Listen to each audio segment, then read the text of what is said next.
Good morning, DEFCON. I'm Vanish, and I hope you are awake and you didn't party too much yesterday. And I'm here just to ruin your fate in Linux, in a subsystem, in a Linux system that usually you think it's secure. When most people think about eBPF, they think observability, they think networking. I think ring zero playground. Today, we are going to systematically fuzz and analyze eBPF subsystems and I'm going to show you exactly how to turn the world's most trusted sandbox into your personal kernel vector. That's the idea. It is what we are going to accomplish in the next 45 minutes, almost. First, I'll show you why eBPF's attack surface is absolutely massive and is getting worse for every kernel update. Second, we'll dive into state-aware fuzzing, the technique that actually works against modern eBPF subsystems. Third, I'll walk you through the Leviathan, the framework that I'm presenting today, that it's a systematic exploitation framework. Fourth, and this is the fun part, we do live fuzzing and exploitation of eBPF subsystems. And finally, we'll talk about defense, because someone has to clean up the mess that we are doing. But before we jump into the actual technical meat, let me introduce myself. I'm Agostino. I'm from Italy. This means two things. Sorry for my English, first thing. Second thing, I don't like pineapple on pizza. So just to be clear, I'm a security researcher with over 15 years of experience. I've done red teaming, incident response, reverse engineering, and I'm currently working mostly on Windows and Linux kernel exploitation. I'm the author and the maintainer of the framework that I'm presenting today, that is Leviathan, that is going to be open source. The VM Dragon's Lair framework that is being presented yesterday for VM Protect samples. And I'm also maintaining a fork, actively maintaining a fork for the Spiderfoot project. My research focus is actually everything that is weaponizable. And together with my 3 cats, we review code. When I'm not doing that, I'm actually love scuba diving because I love the exploration part. But let's talk why eBPF should terrify every security professional in this room.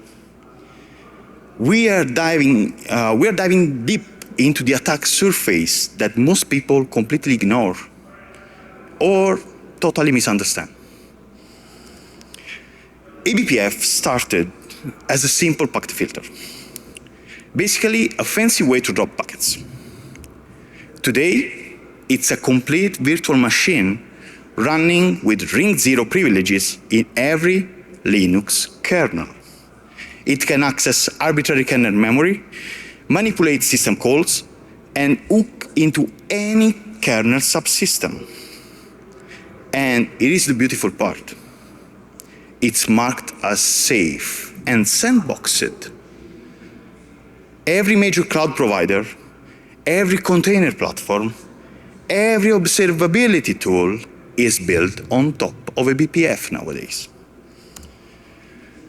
The security implications of this are massive. We are talking about ring zero execution with direct kernel memory access. eBPF programs can establish persistence that survives reboots, system updates, and most forensic analysis. That's the worst part. They operate below hypervisor, below security monitoring, below everything. And the best part, this technology is shipped by default everywhere.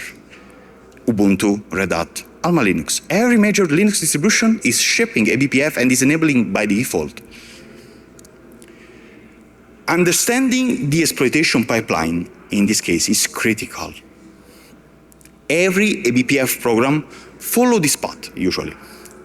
User program that goes to the eBPF, that been translated in eBPF bytecodes, that goes to the verifier, that goes in just-in-time compiler, and you have kernel execution. Each stage is a potential attack vector. At program construction, we craft malicious bytecode designed to trigger the verifier edge case. During verification, we can exploit bound checking errors, type confusion, bugs, and state tracking failure. JIT compilation gives us architecture-specific vulnerabilities because we can run that on x86, ARM, and RISC-V. Finally, kernel execution provides arbitrary memory access and privilege escalation. That's the complete path that we can follow. Let's start with the verifier. The verifier is our primary target. And I have to be honest, it's one of the most beautiful piece of code that I've ever seen. It's almost 15,000 lines of C code that is really complex. And I think that they spend a lot of time going through that because it's really amazing. If you want to learn C, that's the way to go. The verifier, it's actually trying to prove that arbitrary user programs are safe to run in the kernel. But there is the kicker. Analyzing it, what I've done, I cataloged over 200 interesting patterns in this code. We are talking about specific function that can lead to integer overflow patterns, type confusion, state corruption vectors, loop-bound verification bypass, and stack-based overflow. I started doing this, analyzing the history of the vulnerability on eBPF. So I started from the past. I analyzed different CVEs from 2020, 2021, 2022, and later on, trying to find a way to have a pattern recognition. So to systematically find similar bugs inside the verifier. The pattern in this case is clear. Verifier complexity equals explorability. Every new eBPF feature increases the attack surface. Based on this, I started generating a framework detection signature that is part of the Leviathan framework. Let me show you some of the actual pattern that I'm using. I'm sharing pattern 47, for instance, that show bound confusion in range tracking using specific eBPF instruction that trigger integer overflow. The pattern 73, for instance, demonstrate type confusion via helper arguments, where we can exploit the verifier failure to properly track the pointer's type. And then we have also other patterns. There are more than 200 of them. These are just usable. JIT compilation vulnerabilities are particularly nasty because they are architecture specific. The same eBPF bytecode can trigger different vulnerabilities on different architecture. We are talking about specific function level bugs, instruction encoding issue, optimization bugs, branch prediction problems, macro speculation bugs, and so on. These give us multiple attack vectors in this vulnerability class. Our exploitation strategies leverage this architectural difference. Translation bugs occur when the same eBPF bytecode generates vulnerable machine code on specific architecture. Optimization error happens when performance improvement breaks security guarantee. Platform-specific attacks target architecture-dependent feature-like speculation. Branch prediction or instruction encoding, those are some of the things that we are working on. The cross-platform research helps us find vulnerability pattern that works across multiple JIT, so multiple just-in-time compilers. It's not just one exploit, it's an exploit family, completely. From one exploit, for instance, you can get 4. And then we get the eBPF maps. The eBPF maps provide persistent storage and inter-program communication. But they are also a massive attack vector. Hash maps may suffer from collision attacks and timing side channels. Arrays have bound checking issue sometimes, and integer overflow vulnerabilities. LRU maps can enable cache timing attacks and memory pressure exploitation. And we have also other per CPU maps, stack trace maps, and so on. But the real fun starts with the shared state management.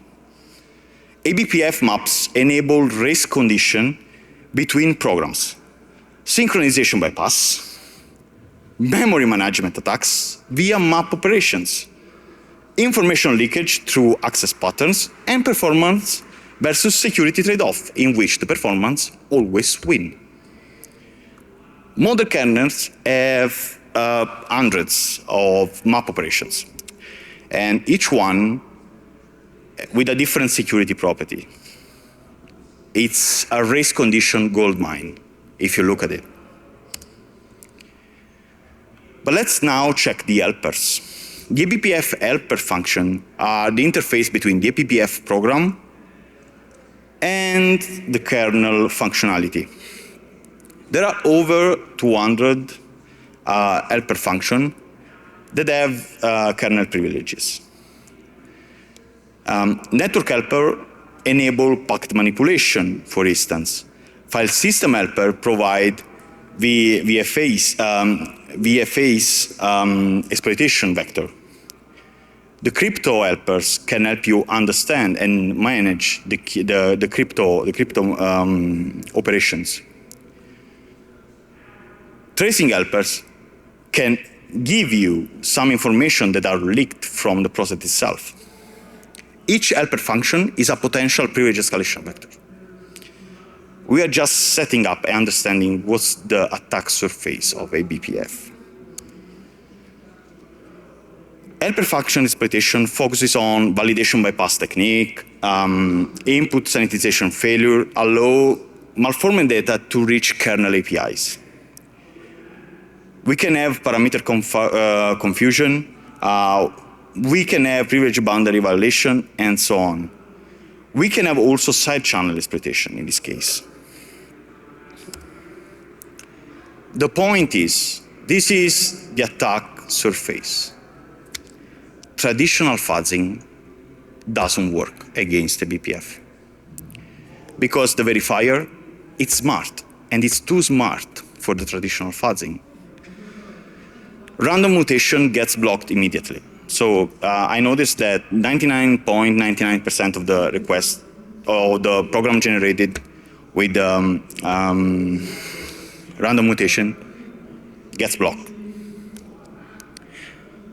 All the valid programs get rejected before reaching the verifier bugs. There is no coverage or complex state tracking vulnerabilities, and we just waste resource. Static analysis, in this case, is equally useless. It cannot model the verifier complex state machine behavior. We get path explosion in interprocedural analysis with eBPF semantics. Just the existing tool lack the eBPF specific vulnerability patterns. That's one of the issues. the complexity is just too high for the traditional approach. Manual analysis doesn't scale either. You need deep expertise across verifier, JIT, helper subsystems, and it takes months per vulnerability. And you simply cannot keep pace with the rapid eBPF subsystem evolution. So we need something that is smarter and it's faster. Because the kernel developers are adding new features faster than the manual researcher can analyze them. So the fundamental problem that I found during the analysis of eBPF is the missing state awareness. Traditional tools don't understand verifier internal state tracking. They cannot target specific vulnerability class, like bound calculation errors, for instance. And there is no systematic approach to JIT compiler. I didn't find it. That's why we need something else. And this brings to the part 2 of the talk, in which we describe a little bit the methodology and the framework that I developed to overcome this limitation. This is the key innovation of the framework. Instead of generating random programs, we generate programs that specifically target no vulnerability class in the verifier state tracking, bound calculation, and type confusion logic. So we specifically generate those. This is a surgical precision against a complex state machine. And let me introduce you to the Leviathan. The Leviathan framework will be open source by the end of the month for some disclosure issues. But so far, it's something that I'm planning to share open source with the entire community. We have a verifier state tracking with advanced state machine analysis for bug discovery. This is one of the features. We have bounds calculation exploitation covers verifier errors into arbitrary read-write primitives. We have KASLR bypass technique that can leverage information leakage. And we have a pre-escalation chains completely built that go from memory corruption to full kernel compromise. Multi-architecture, just-in-time compiler, bugs checking across all the platforms that are enabled in eBPF. And helper function validation bypass that can provide API-level security circumvention. Let me give you some of the specific algorithm that has been implemented here. We have a coverage-guided fuzzing that can achieve almost the 90% of basic block coverage, potentially. Differential fuzzing enables cross-kernel version bug discovery. We have a neural guided fuzzing that provides machine learning-driven program generation. So the entire program generated are machine learning generated, not LLM. The old style machine learning. Semantic-aware fuzzing using target verifier state model. And edge-guided fuzzing optimize control flow exploration. That's the idea. We convert the verifier bypass into arbitrary read-write primitives. We use targeted information leaks for KASLR bypass and kernel-based discovery. We employ heap grooming and kernel object manipulation for memory corruption chains. And we develop cross-architecture reliability so our exploit techniques works across platform. That's why we focus on reliability. So the exploit can work consistently across kernel versions and are more stable. We do multi-stage validation because we test, or you can test using the framework across all the kernel version directly. These are some metrics. Here, the real performance number. In 24 hours, we can generate roughly 2 million programs that are compilable.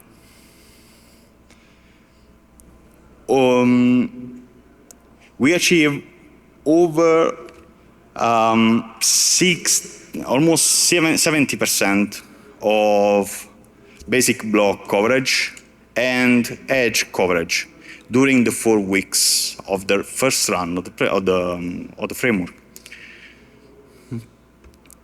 So we cover also the architecture, all the specific architecture from x86 to ARM to RISC-V and PowerPC with roughly a decent amount of percentage. Let's do a technical deep dive on some of the exploitation technique that we have. Let me show you the real bound calculation vulnerability pattern. The verifier bound calculation logic here is vulnerable to an integer overflow. That is vulnerable as an integer overflow can occur during the range validation. This simplified code shows how the verifier check conditions. But integer overflow can make this check pass when it shouldn't. This is one of the possible vulnerability that you can have. But how we exploit it? It is how we can exploit this. We craft specific eBPF program to trigger overflow. We set the condition, then, in this case, specific case, we set the offset to 200. The result is an overflow that bypassed the bound check, giving us arbitrary memory access. This specific instruction sequence triggered the vulnerability reliably. That's one of the key points. From this bound bypass, we developed the exploitation primitives. We manipulate the verifier state to achieve control and memory offsets. We convert the bound bypass into reliable memory disclosure for arbitrary reads. And we extend the technique for control and memory corruption to get arbitrary memory writes. We use the information disclosure for the KASLR bypass and the kernel-based discovery. This is the fundamental for a full privilege escalation. The second type of bugs that I'm showing you is the type confusion attack that exploit the verifier type tracking across different code paths. Here is a simplified example of the verified code. And you can see here that the verified had two paths, and it can be confused looking for one path or another based on the condition. In this particular bug class, we have 4 main type confusion exploitation categories. Pointer integer confusion treats pointer values as integer for arithmetic operation. Map type confusion access. And we have context type error and cross-path type issue in this case. Using these primitives, we craft programs that confuse the verifier type, tracking through the state manipulation. We exploit type inconsistencies during context switching. And we use type confusion to access restricted helper function. That's one of the key points. And we leverage type confusion from memory layout attacks and corruption. This way we have multiple paths to kernel compromise. Let's talk a little bit about the JIT. Our JIT compiler exploitation engine targets multiple architectures systematically. We can target x86 JIT bugs, ARM, MIPS, RISC-V, PowerPC, and so on. The framework automatically analyzes the compilation across different architecture types to find platform-specific vulnerabilities. But let's go to the fun part. Let's check how the framework works. First of all, wait, let me open it with photo.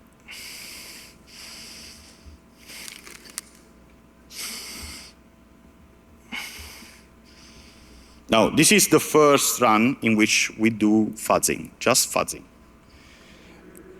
And these are against a vulnerable machine by design, because we are just making the point across for the demo. We load up all the machine learning models, and we integrate them inside the platform. We have a bunch of pattern categories, and we start the fuzzing.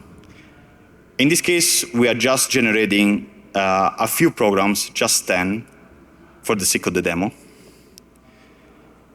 Those programs are designed to exploit some of the patterns found in the database based on the machine that the system is analyzing.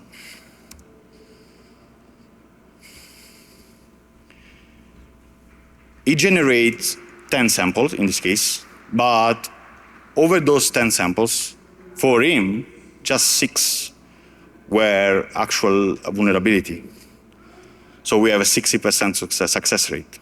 But at this point, he tried to compile it and see if they work on the system, because the platform is monitoring the entire kernel to see if he gets a crash condition. And he starts to analyze the entire framework. He starts to analyze the machine behavior. And we just find out that among those 6, I just restarted, among those 6, just 3 were actual vulnerability. This is just by design. This is just something that was planned because it's for the demo, but it works beautifully on every machine. So if you have a vulnerable machine, this just generates a C code that is a POC to get the vulnerability tested. But that's not the unique. You can have also other nice feature here. One of the features you can have, actually the framework can analyze eBPF programs that should interact with eBPF. So let's make point across. For instance, you have Calico, you have Cilium, you have this kind of program that interact with eBPF. All those programs can be analyzed with the framework. So all the eBPF systems can be analyzed directly. And you're analyzing them using dynamic taint tracking and symbolic execution to help guide the analysis of the framework over those specific samples. In this case, we just have a bound checker. That's it. And the framework is analyzing it. And he found a bunch of paths that he can follow. He starts solving constraint with Z3. And you can actually check. And after the result of with Z3, he starts the taint. When you finish up with the taint, he mixes up all the results and analyze them using the machine learning models to see if the eBPF software is actually vulnerable. In this case, for this specific example, we just have 3 vulnerability found. 2 high confidence, and 1 is medium, for the sake of the demo, just for the sake of the demo. But that's not it. The framework is able to do the complete exploitation chain. So it starts from the fuzzing that we had done in the first demo. It took the 3 vulnerability found, and it generates the primitives from that. It starts analyzing it, and using the machine learning models, it tried to weaponize it directly. So you can have C code after this stage that is actually pretty complete. And you can, interacting with the framework, you can actually test the exploits on different platforms. In this case, I just had a bunch of machines to test it on. Is connecting over those machines and testing if the exploit works. The entire chain works over those machines. And it come out with an average success rate. In this case, we have a 90%, roughly 90% of success rate for the exploits.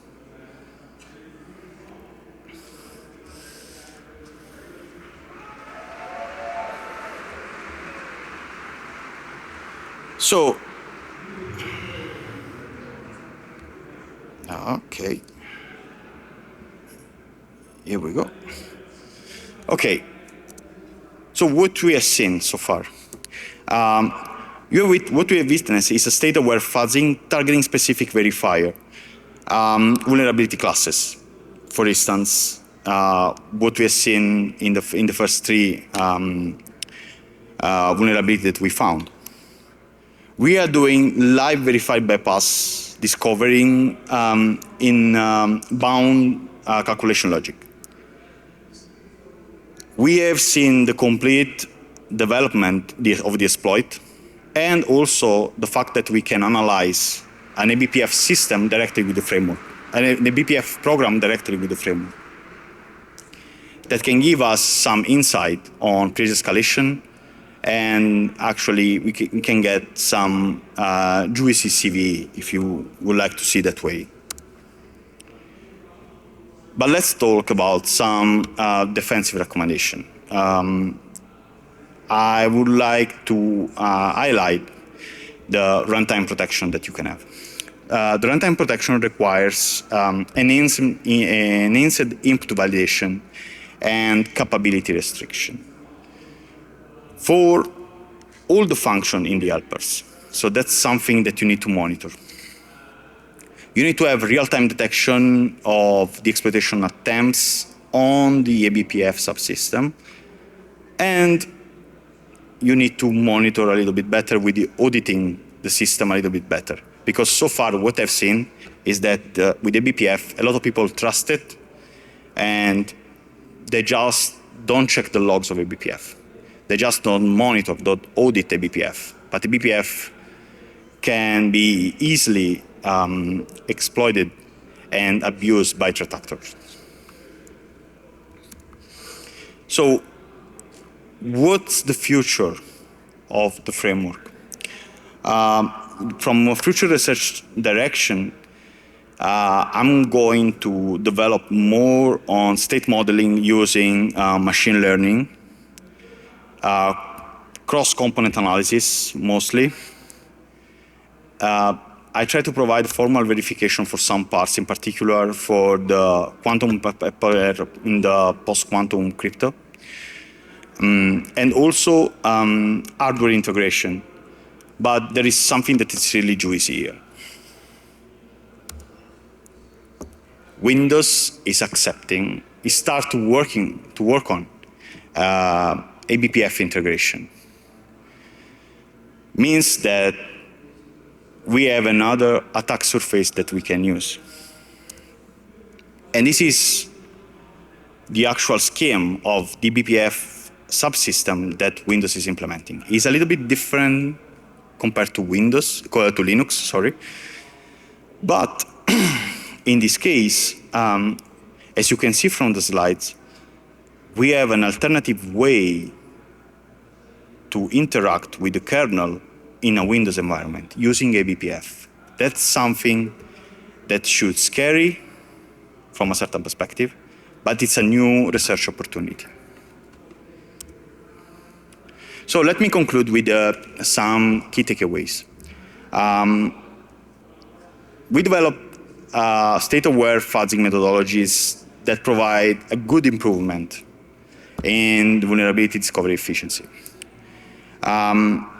The systematic exploitation framework that is Leviathan enable reliable exploitation chain, usually in a decent amount of cases. And we also add some hardening recommendation. You need to monitor it more, and you need to check the usage of eBPF.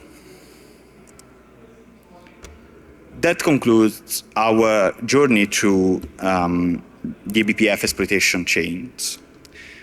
And the framework will be open source, will be shared at the end of the August, because from the frameworks came out during the first run, roughly half a dozen CV on eBPF Subsystem. So working with the maintainer, we are trying to fix it. And we are trying to provide some guidance on how to improve the eBPF security. Thank you for your time. I hope you are enjoying DEF CON. And I'm here if you want to ask some questions. Thank you.